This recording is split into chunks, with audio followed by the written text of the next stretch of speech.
Skorne is being led by Beast Master Zakar. His battle group includes Kuros, a Titan gladiator, Eddie, an Aridus scarab, Theran, a Cyclops raider, and Agon, a Cyclops savage. He also has Takur, a Mortithurge Willbreaker, a unit of Paingiver beast handlers led by Salak, with Rabar and Moss.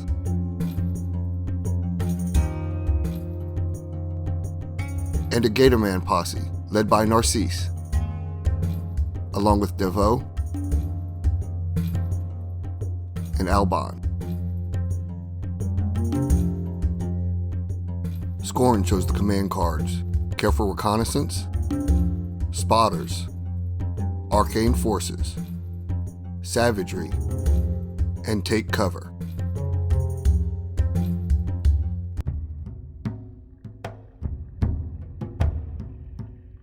Circle is being led by Kaya the Wildheart. Her battle group includes Remus, a pureblood warp wolf, Neoma, an Argus moonhound, Lumi, a Winter Argus, and Aquila, a Rotterhorn griffin. She also has Lord of the Feast, and a unit of Warpborn skinwalkers led by their alpha, Kylo, with his brothers, Nico, Jaha, and Thorin. Circle chose the command cards: Old Faithful, Infiltration, Breakthrough, True Inspiration, and Blessing of the Gods.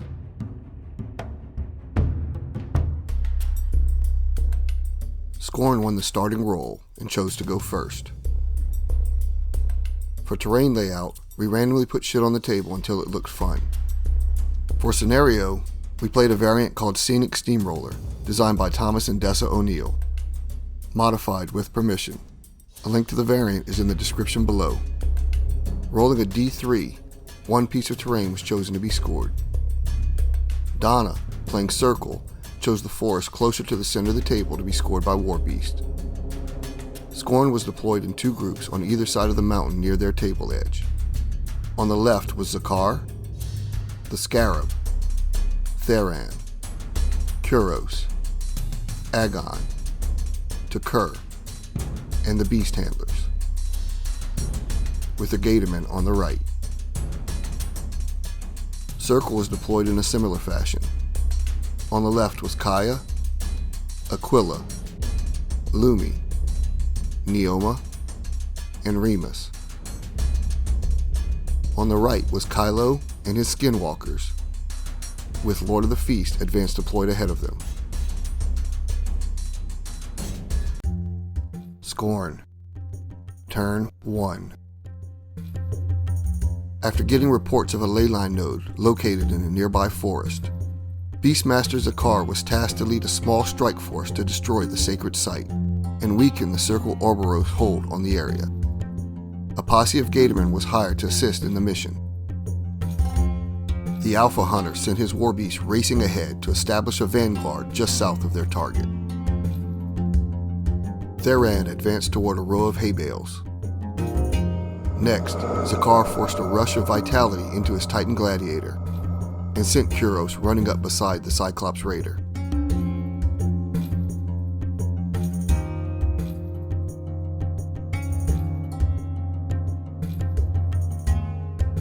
The Savage and the Scarab were driven to do the same, with Agon moving beside Kuros and the Scarab behind the wall of hay bales.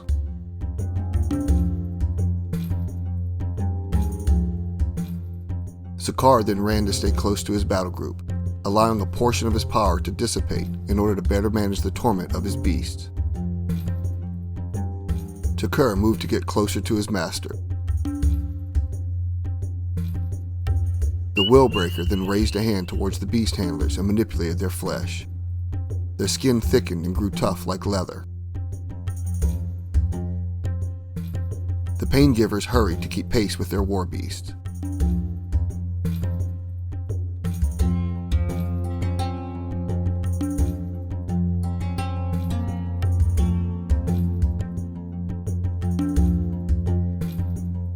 The Elder Gator, Narcisse, prayed a protective blessing over his brothers, who then made their way towards a mountain in the distance, hoping to cut off anyone looking to flank their paymaster.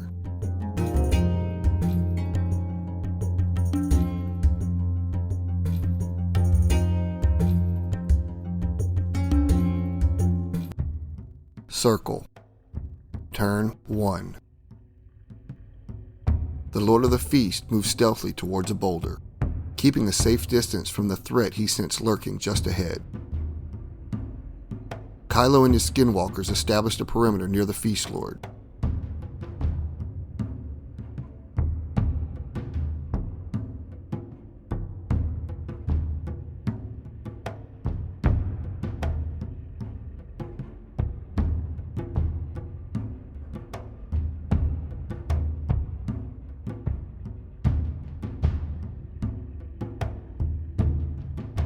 Laris trotted into the morning haze, and his mistress blew softly into the fog, amplifying it to spread across the battlefield.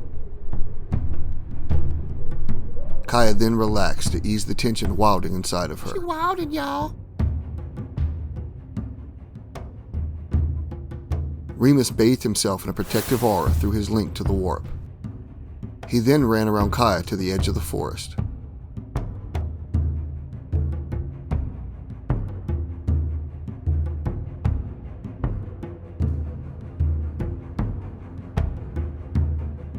Next, the Black-clad urged the rest of her beasts to move between the two forests. Aquila batted his wings and soared towards a forest of cherry trees.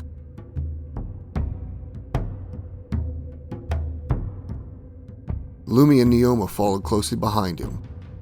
Both Argai positioned themselves between Aquila and Remus.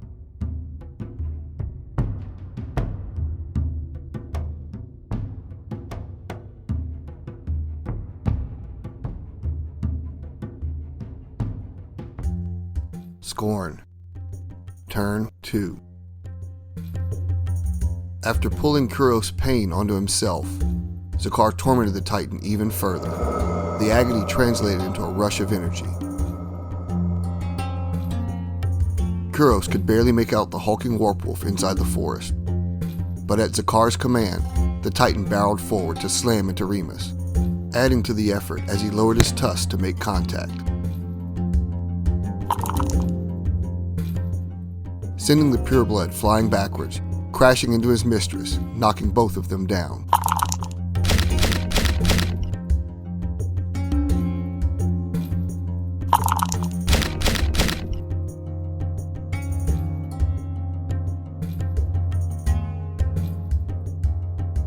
With Lumi just outside of his range, Theran squinted his eye and focused his sight to draw a bead on the Winter Argus.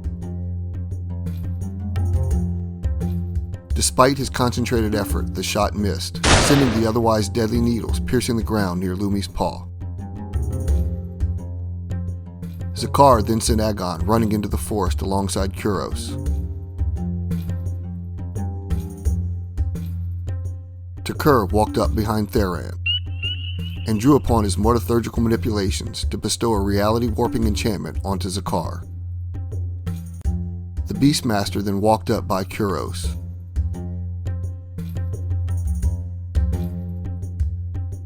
Black serpentine darts shot out from his outstretched hand to pierce the Winter Argus and weaken her physical form.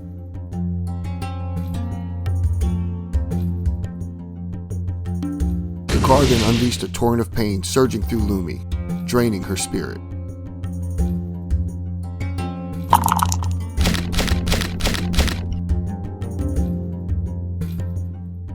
Whispering a tormented phrase, Zakar sapped the vitality of the enemy force in his presence before moving to the safety behind the Savage.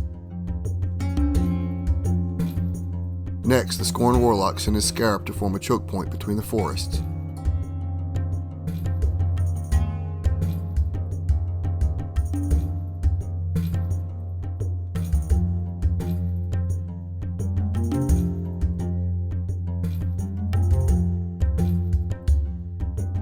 After Salak and his men moved near the forest, the Paingiver jabbed at Agon with a blade, agitating the furious anger building inside him.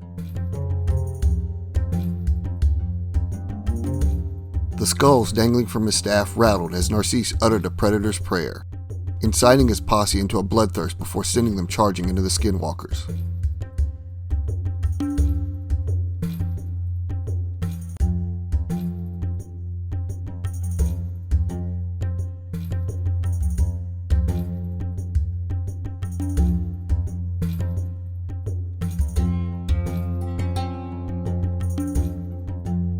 Alban gnashed his teeth into Jaha's side, ripping out a chunk of equal parts flesh and fur. He then swung his halberd in vain, as the delirium of the skinwalker's pain caused him to stumble and clumsily evade the second attack. Narcisse finished off Jaha, bashing his skull in with a crushing blow from his staff. He lunged at Thorin, biting into the wolf-sworn warrior's arm to tear at his flesh. The last of the gators, Devoe, bit at Nico, narrowly missing his prey. His blade, however, found a home, digging into the skinwalker's left shoulder.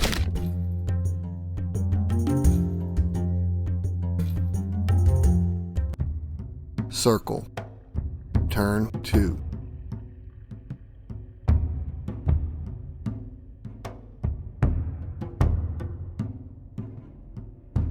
Still dazed after the collision with Remus, Kaya allowed the extended fog to dissipate.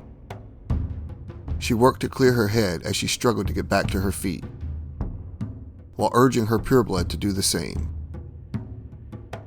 The black-clad placed a hand on Remus' shoulder, and he felt a surge of rejuvenating energy course through his body.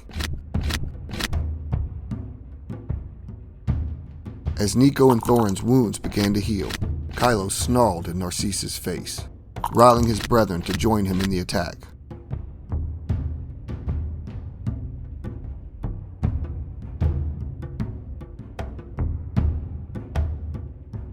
While all three of their blades found their targets, only Thorin drew blood, cutting into the Elder Gator's side.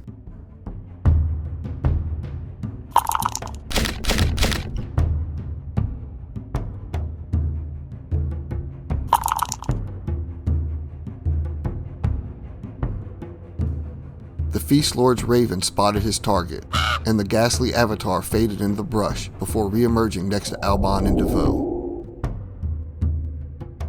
Swinging Wormblade in an arc towards the Gators, Lord of the Feast was unable to penetrate either of their toughened hides, as Akar's tormented curse weakened his attack severely.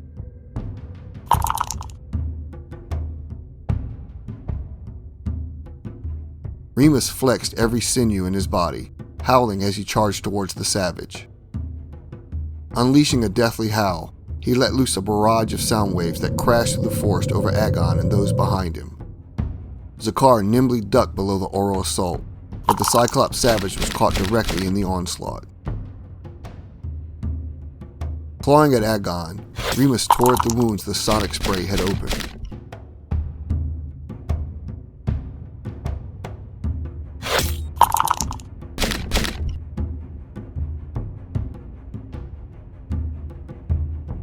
Through the eyes of her Argai, Kaya saw the Cyclops Raider taking shots at them in the distance.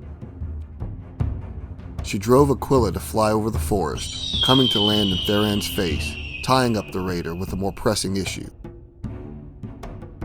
With the threat of Theran's heavy reaver no longer a concern, Lumi turned her attention to the beetle-like horror scurrying towards them. She howled a pair of frozen barks towards the scarab, killing the pesky beast.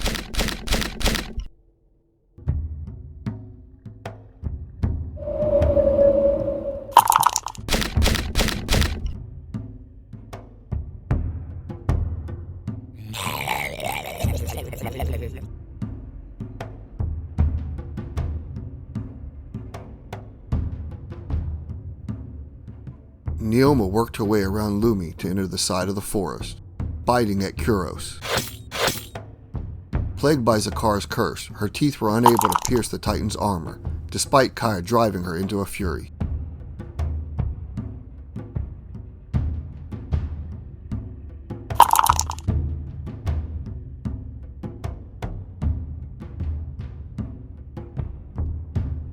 Kaya joined her moonhound in swarming Kuros, charging into the Titan with the blade of Mistral glancing harmlessly off his massive war gauntlets.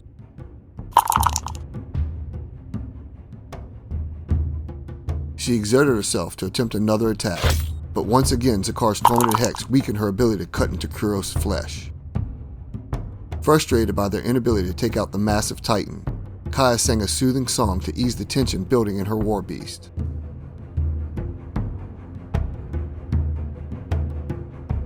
She then called down the moon's shadow to cloak her army in a protective darkness and repositioned to the safety behind her pureblood.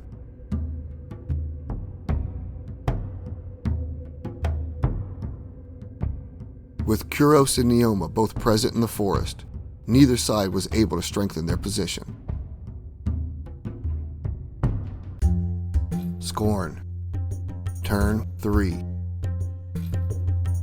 The curse on Lumi expired as Zakar eased the tension building inside his war beast.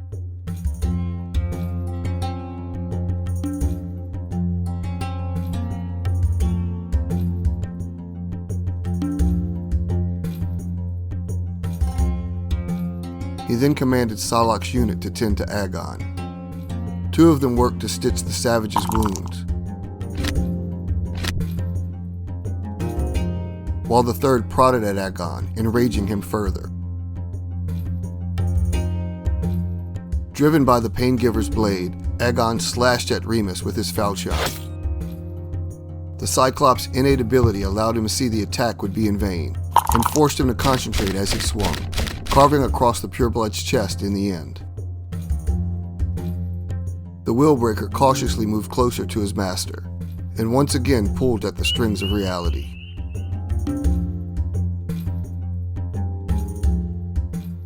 Next, Zakar turned his attention to the Rotterhorn that was annoying Theran. Charging into Aquila, the Warlock's first attack missed, and the mortisurgical manipulation triggered a second attempt. The hook of his whip lodged into the Griffin's back.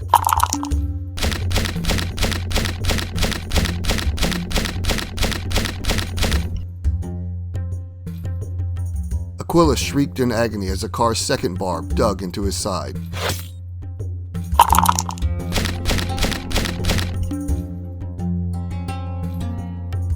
Expending the last of his energy, the Beastmaster lashed at Aquila once more, sinking a hook into the Rotterhorn's skull and taking his life.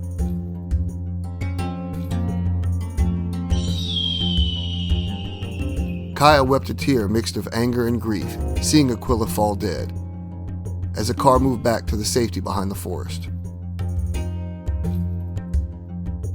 Theran focused his will to aim at Lumi once again.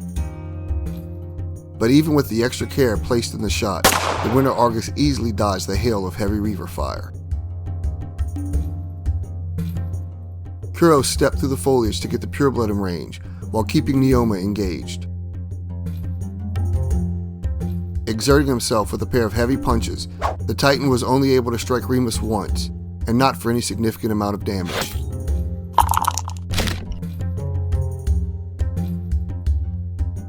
Turning his tusk on Neoma, Kuros missed once more as the Moonhound ducked under the ivory attack.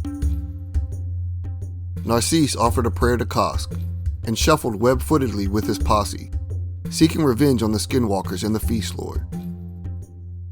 Alban attempted a series of attacks on the avatar of the Unsleeping One, but even with Kosk's blessing, the Servant of the Worm evaded them all.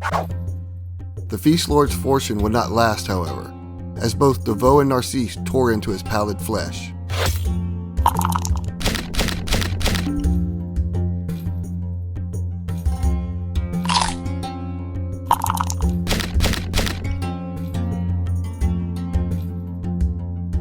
The Elder Gator's staff crushed the ghastly horror's skull.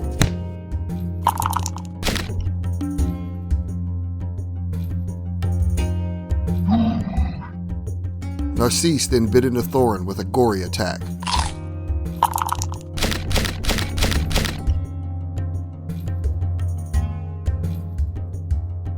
The sacred forest was once more caught in a state of limbo, as both forces held their ground.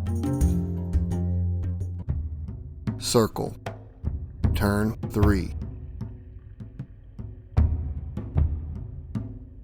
Kaya re-energized herself, relieving her beast of their fury, and the sunlight shone down on her as the moon's shadow faded.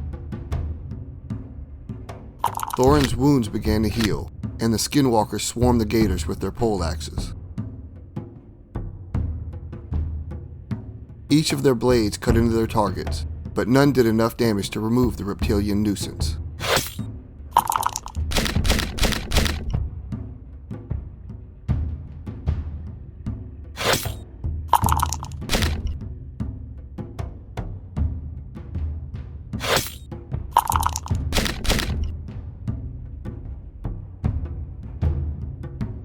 Kaya weaved a synergistic bond between her beast and charged into Kuros. Mistral's blade connected with the Titan, but the beast's leathery hide protected it from suffering too much damage.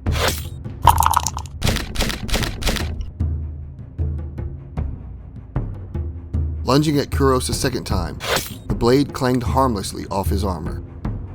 She then repositioned behind Remus and directed her warpwolf to let loose a piercing howl into the forest.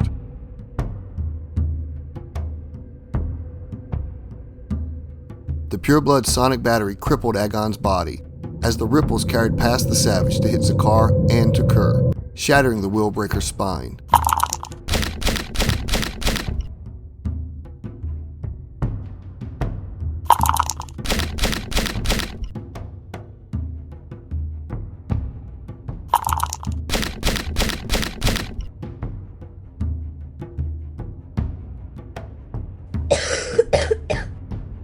Remus followed up by clawing at both Agon and Kuros, crippling both of their bodies, along with the savage's spirit.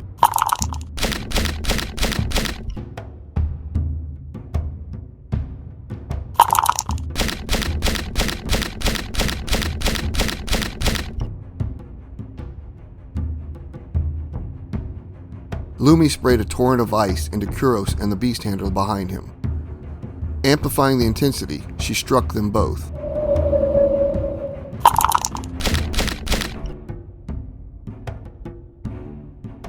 Being ill-prepared for such a freezing assault, Mas succumbed to his wounds.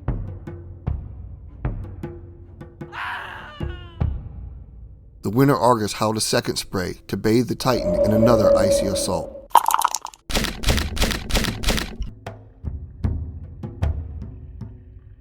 Continuing to pile on Kuros, Nilma gnashed at him with both heads. The Titan easily deflected the first, but the second bit into his elbow, just barely breaking the skin. The stalemate in the forest continued, with each side maintaining a presence on the sacred ground. Skorne. Turn 4.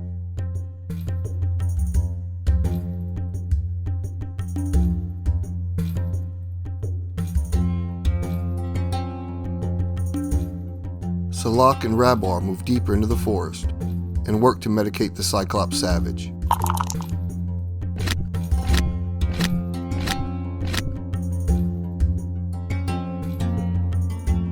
With his wounds at least somewhat healed, Agon slashed his falchion blade across the pureblood's torso.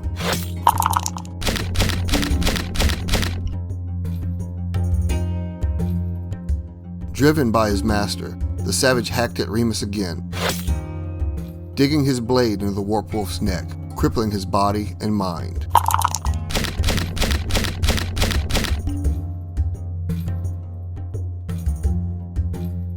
Theron concentrated to sight his heavy reaver on the Winter Argus, focusing his will to steady his shot and intensify the damage.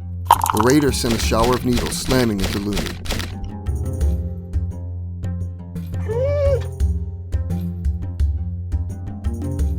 Kuros attempted to retaliate on Neoma, but despite striking her with every blow, the Titan was barely able to injure the Moonhound.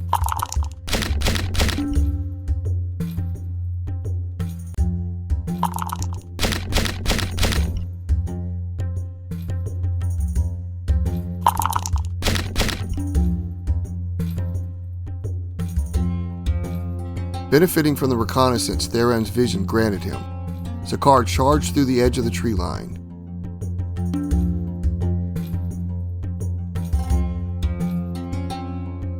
Exerting himself in the attacks, the Beastmaster tore at the Moonhound's back with his barbed whips.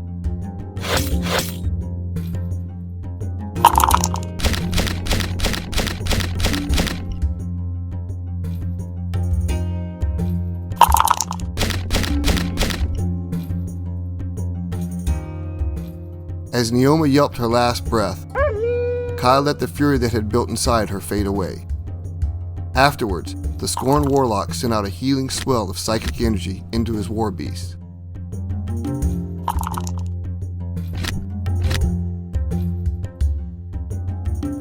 Sakaar then moved back behind the forest, safely away from Lumi's icy threats.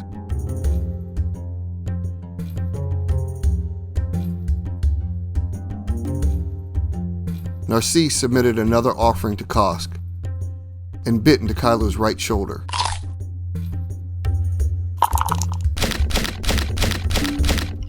The Elder Gator swung his staff in an attempt to finish off the Alpha, but Kylo deflected the attack with his poleaxe.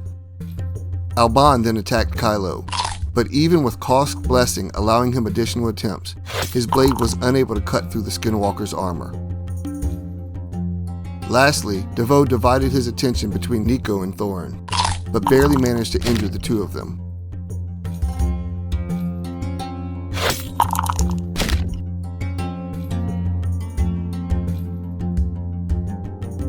Having eliminated Neoma's presence in the forest, Skorne began to secure a slight advantage. Circle. Turn 4. Kaya tried to calm her beast, but could only take so much of their pent-up fury onto herself. Leaving Lumi agitated, the Black-Clad maintained the synergy she'd woven within her battle group. The Winter Argus then charged into Kuros, biting at his leg. The attack triggered the synergistic bond she shared with Remus and crippled the Titan's spirit.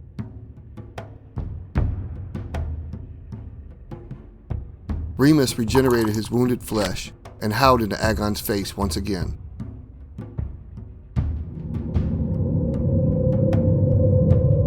The sound waves crashed over the Savage, as well as the car, but neither were wounded. The Warp Wolf then swung at both Agon and Kuros, driving his claws into them with a furious onslaught.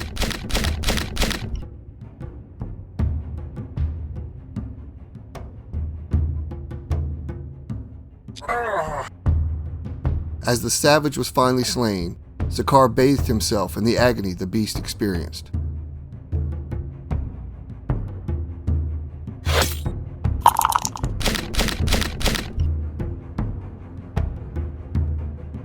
The Titan still stood, but his body was ravaged and left bloody afterwards. Kaya nudged at Laris' side, sending her wolf-sworn companion charging into the forest once more. Mistral's blade clanged off the Titan's gauntlet, but the Black-Clad refused to accept failure. Pushing herself, she stabbed at Kuros again, piercing his eye as her blade plunged into the Titan's brain.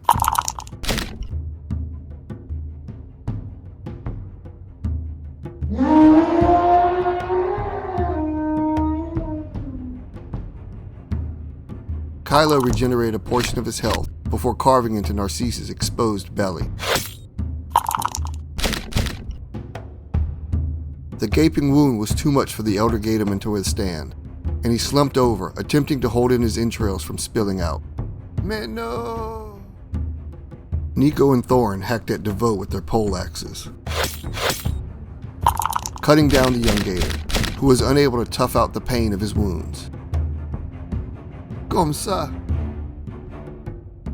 With Kaya now taking a stand in the forest, the Skorne advantage was halted temporarily. Skorne. Turn 5.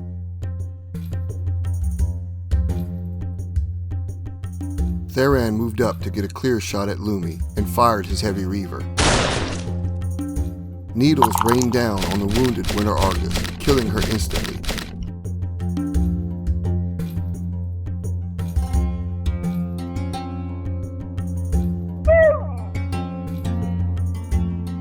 Salak and Rabar turned their whips on Remus, lashing at him with precision and ferocity.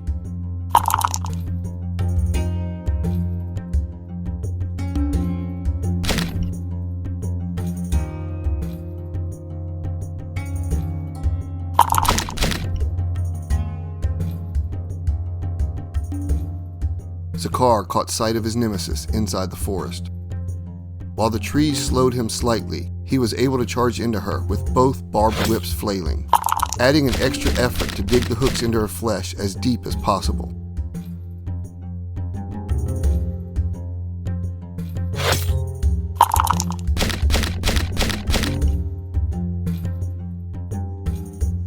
Driven by the furious energy collected from his war beast, he attacked again.